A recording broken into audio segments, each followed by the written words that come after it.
नमस्कार किसान भाइयों, अगर आप इस समय ऐसी सब्जी फसलें ढूंढ रहे हैं जिनको इस समय लगाकर आप आने वाले समय में लंबे समय तक हार्वेस्टिंग लेके एक मुनाफा कमा सके, साथ में आपको बाजार भाव अच्छा मिल सके, तो आज मैं आपको ऐसी चुनिंदा 3 फसलें बताऊंगा जो मई के महीने में आप कभी भी लगा सकते हैं। आज मैं आपको कुछ चुनिंदा सब्जी फसलें ऐसी बताऊंगा जिनको लगाने के बाद में 3-4 महीने तक ये लगातार हार्वेस्टिंग देती रहेंगी और आप इनसे एक अच्छा मुनाफा लगातार कमाते रहेंगे। रही इन फसलों की रेट की, तो 3-4 सालों से अगर आप लगातार देखेंगे तो ये फसलें वो फसलें हैं जिनका रेट हमेशा बहुत अच्छा आपको मार्केट से मिलता रहा है। तो नमस्कार, आप सबका स्वागत है हमारे यूट्यूब चैनल किसान वाला जंक्शन में। अगर अभी तक आपने हमारे यूट्यूब चैनल किसान वाला जंक्शन को लाइक और सब्सक्राइब नहीं किया है तो लाइक और सब्सक्राइब कर लीजिए। साथ में दूसरे किसान भाइयों के साथ में ज्यादा से ज्यादा इस चैनल को शेयर करिए ताकि वो भी इस तरीके की वीडियो देखकर जानकारी प्राप्त करके अपना लाभ उठा सकें। किसान भाइयों, जो मैं आपको आज सब्जी फसलें बताने जा रहा हूं, इनसे अगर आप लंबे समय तक हार्वेस्टिंग लेना चाह रहे हैं, अच्छा मुनाफा कमाना चाह रहे हैं, तो उसके लिए आपको सबसे पहले अपने खेत की तैयारी करनी होगी। खेत की तैयारी करने के लिए आप लोगों को सबसे पहले आपको अपने खेत की गहरी जुताई करनी होगी। गहरी जुताई करने से आपको सबसे अच्छा ये होगा कि आपका खेत जल्दी तैयार हो जाएगा। साथ में आपके खेत की मिट्टी में दबे हुए जो नेमेटोड और फंगस जनित बीमारियां होती है वो धूप पाकर हट जाएंगी। साथ में गहरी जुताई करने का आपको एक और लाभ होता है कि जो आप सब्जी फसलें लगा रहे होते हैं उसका जो पौधा होता है वो मिट्टी में ज्यादा अंदर तक जा पाता है, जिससे वो वाटर और मिनरल वगैरह बहुत अच्छे से ले पाता है, जिसकी वजह से आपका पौधा हष्ट पुष्ट चलता है और साथ में जो उसमें बनने वाले फल होते हैं वो भी बहुत अच्छे से बनते हैं और आपके पौधा लंबे समय तक चलता है, जिससे आप लंबे समय तक एक हार्वेस्टिंग ले सकते हैं। दूसरा, हम ये देख रहे होते हैं जो हमारे सब्जी किसान होते हैं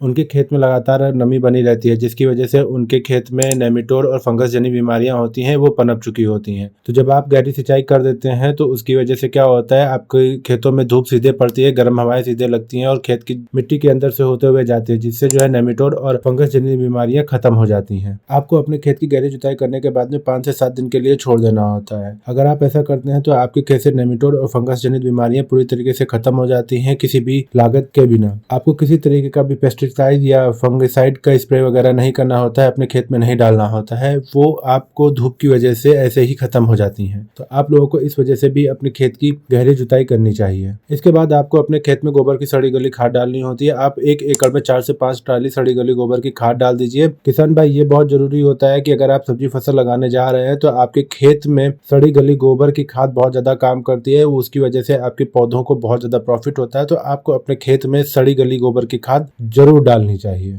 साथ में आप लोग रासायनिक खाद भी डाल सकते हैं, जैसे स्पेशल डोज में आपका डीएपी है, एसएसपी है, पोटास है, यूरिया है, थोड़ा बहुत आप इन्हें भी दे सकते हैं। किसान भाइयों, अगर आपको लग रहा है कि आपके खेत में नेमेटोड जैसी बीमारियां हैं तो आपको शुरुआत में जब आप स्पेशल डोज दे रहे होते हैं तब कार्टे हाइड्रोक्लोराइड या फिर कार्बोफ्यूरान जो इंसेक्टिसाइड होते हैं उनको ही मिलाकर आपको शुरुआत में ही दे देना होता है। तो किसान भाई, खेत की तैयारी करने के बाद में आपको सबसे बड़ा सवाल आता है कि वो कौन से चुनिंदा फसलें हैं जो इस टाइम पर लगाई जाए। जो सबसे पहली फसल आती है वो आती है अदरक फसल। इस समय आप मई के पूरे महीने में आप कभी भी अदरक की फसल अपने खेतों में लगा सकते हैं। ये एक ऐसी फसल होती है जो निश्चित तौर पर 100% सबसे ज्यादा मुनाफा आपको कमाई करके देके जाती है। इसका बाजार भाव कभी भी नीचा नहीं होता है, ये हमेशा बहुत अच्छा मुनाफा देती है। जब आप अगर मई में लगाते हैं अपनी अदरक की फसल तो आज से 4-5 महीने बाद, 6 महीने बाद जब ये फसल बनके तैयार होती है उस समय पे इसका भाव बहुत अच्छा चल रहा होता है। किसान भाई, अदरक की फसल की एक सबसे बड़ी खूबसूरती ये होती है कि अगर आप जब आपकी फसल तैयार हो जाती है 6 से 7 महीनों के अंदर, उस समय अगर आपको बाजार भाव अच्छे नहीं मिल रहे होते हैं तो आप इसको 15 से 18 महीने तक अपने खेत में रोक सकते हैं। उसके बाद आप इसको मार्केट में बेच सकते हैं। तो आप लोग अदरक की फसल लगा सकते हैं। अगर अभी तक आपने अदरक की फसल नहीं लगाई है तो आप इसको एक छोटे एरिया में लगाकर ट्राई कर सकते हैं। अब इसको लगाने का मैं आपको तरीका बताता हूँ। अदरक की फसल लगाने के लिए सबसे बेस्ट तरीका होता है मेड़ बनाकर आपको लगाना होता है। मेड़ पे बना के आप अपनी अदरक की फसल लगा लीजिए, उसके ऊपर आप ड्रिप लाइन छोड़ दीजिए। किसान भाई, मंचिंग लगाना चाहो तो आप मंचिंग लगा सकते हैं, अगर मंचिंग नहीं लगाते हैं तो कोई बात नहीं। सबसे जरूरी होता है बेड़ और ड्रिप, आपको ये जरूर यूज करना चाहिए, क्योंकि जब आपका बरसात का मौसम आता है तब अगर आपके खेत में पानी ज्यादा भरा रहेगा तो आपके खेत में फंगस जनित बीमारियां ज्यादा आती हैं। तो इस वजह से आप लोगों को ड्रिप बनाकर और मेड़ बनाकर अपनी अदरक की फसल लगानी चाहिए। किसान भाई, अगर आपने अपनी अदरक की फसल को फंगस जनित बीमारी से बचा लिया है तो आप पर एकड़ से लाखों रुपए कमा सकते हैं। अब बात करते हैं इसके सीड के बारे में। अगर आपके आसपास में कोई अदरक के सीड्स बेचता है तो वहां से जाके एक अच्छी सीड्स ले लीजिए। जब आप अदरक की बुआई कर रहे होते तो आपको अदरक की बुआई में एक पीस से दूसरे पीस के बीच की दूरी आपको आधा फीट रखनी है। जो आपकी बेड़ होती है उसमें एक लाइन से दूसरे लाइन के बीच की जो दूरी होती है उसको 1 फीट रखनी होती है। बुआई से पहले आप अपने बीज को एक बार उपचारित जरूर कर लीजिए फंजीसाइड से। अब बात करते हैं दूसरी सब्जी फसल के बारे में। तो दूसरी सब्जी फसल जो आती है वो आती है बैगन बैगन की फसल। हाँ किसान भाई, बैगन की फसल आप इस समय मई के महीने में कभी भी लगा सकते हैं। अगर आपकी अभी नर्सरी तैयार नहीं है तो आप इस समय नर्सरी तैयार कर लीजिए और मई के आखिरी सप्ताह में आप अपनी बैगन की फसल लगा सकते हैं। उसका ट्रांसप्लांट करके अपनी फसल लगा सकते हैं खेतों में। किसान भाई, अगर आपके पास में बैगन की नर्सरी तैयार है तो जल्दी से जल्दी अपने खेतों में बैगन की पौधों को लगा दीजिए। अगर आपके पास में बैगन की नर्सरी तैयार नहीं है तो जल्दी से जल्दी अपने बीज ला के अपनी नर्सरी तैयार कर लीजिए। और साथ में आपको मई के आखिरी में या मई के पहले में या अभी आप अपनी बैगन की फसल को खेत में लगा सकते हैं। किसान भाई, मैं आपको इस समय इसलिए बैगन लगाने के लिए बता रहा हूँ क्योंकि मई के महीने में जो बैगन लगे होते हैं, जो 55 से 60-70 दिन बाद ये मार्केट में जा रहे होते हैं, तो पूरे साल के सबसे ज्यादा अच्छा भाव आपको बैगन का इसी मौसम में मिलता है, बरसात के मौसम में। क्योंकि बरसात के मौसम में बैगन में बहुत सारी बीमारियां आ रही होती हैं, जैसे कि आपका इल्लियों का प्रकोप बहुत ज्यादा आता है, जिसमें आपका फल भेदक इल्ली और तना भेदक इल्ली का समस्या आ जा रहा होता है, जिसकी वजह से मार्केट में इसकी शॉर्टेज हो रही होती है। और आप उस शॉर्टेज के अंदर अगर आपके पास में बैगन की मात्रा अच्छी है तो आप बहुत अच्छा मुनाफा कमा रहे होते हैं। इसीलिए मैं आप लोगों को इस समय बैगन की फसल लगाने के लिए बता रहा हूँ। किसान में साथ में रहा आपका बैगन के उत्पादन की, तो बैगन के उत्पादन की क्षमता बहुत ज्यादा होती है और साथ में इसकी सबसे अच्छी खूबसूरत बात ये होती है कि ये पौधे एक ऐसी फसल होती है जो बहुत लंबे समय तक चलती है, तो आप इसे लगातार बहुत लंबे समय तक आप हार्वेस्टिंग ले सकते हैं। किसान भाइयों, बैगन की फसल में जो किसानों के सामने सबसे बड़ी चुनौती आती है वो आती है इल्लियों की, तना भेदक इल्ली और फल भेदक इल्ली की। अगर आपके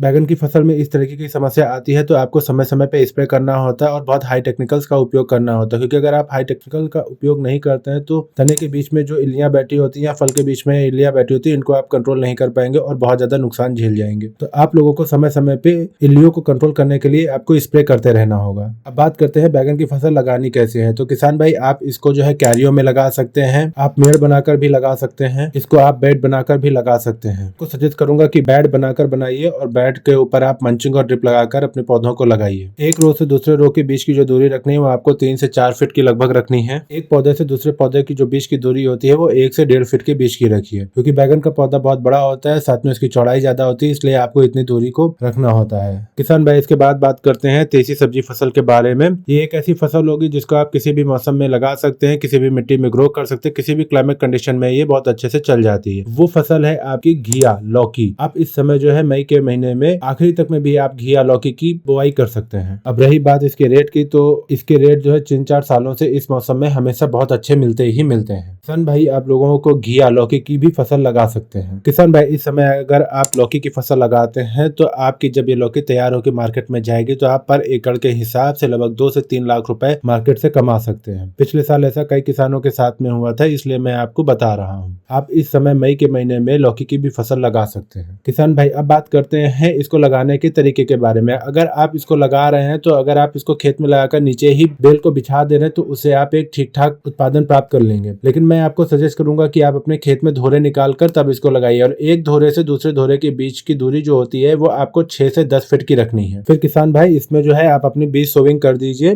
जब आपकी फसल 20 से 25 दिन की हो जाए, बीज से जब पौधा निकल आए, उसके बाद में आपको अपने खेत में चारों तरफ बल्लियां लगा के मचान बना देनी है और उसके ऊपर आपको अपने पौधे की बेल को चढ़ा देना है। किसान भाई, आप अपने खेत में मंडप बना दीजिए, उसमें जो है आपको अपनी जो बेल होती है ऊपर चढ़ा दीजिए। इससे क्या होगा, इससे ये होगा कि जो आपने नीचे बेल फैला रखी है उसकी अपेक्षा इसमें लगने वाली जो लौकी होगी वो सुंदर होगी, अच्छी होगी, साथ में इसमें लगने वाली जो बीमारियां होंगी वो कम होंगी। दूसरा, जो नीचे आपने फसल लगा के बिछा रखी है उसकी अपेक्षा ऊपर जो आपने मंडप पे चढ़ा रखी है मचान पे, वो ज्यादा दिन तक चलेगी। साथ में इसकी जो लौकियां होंगी, जो इसका फल आएगा वो बहुत सुंदर और साफ सुथरा होगा। इसके साथ में एक चीज और, जो आपने नीचे फसल लगा रखी है लौकी की, उसमें खरपतवार बारिश के मौसम में बहुत ज्यादा आ जाते हैं और बीमारियां भी बहुत ज्यादा आ जाती हैं। साथ में आपको जहरीले जीव जंतुओं का भी बहुत ज्यादा खतरा होता है, क्योंकि अगर जब आप इसको नीचे बिछा के रखते हैं तो आपको अपने खेत में नंगे पांव घुस के उसमें से अपनी फल तोड़ने पड़ते हैं। अगर आप इसको मचान पे चढ़ा देते हैं तो आपको इसमें ऐसा कुछ नहीं करना होता है। आपकी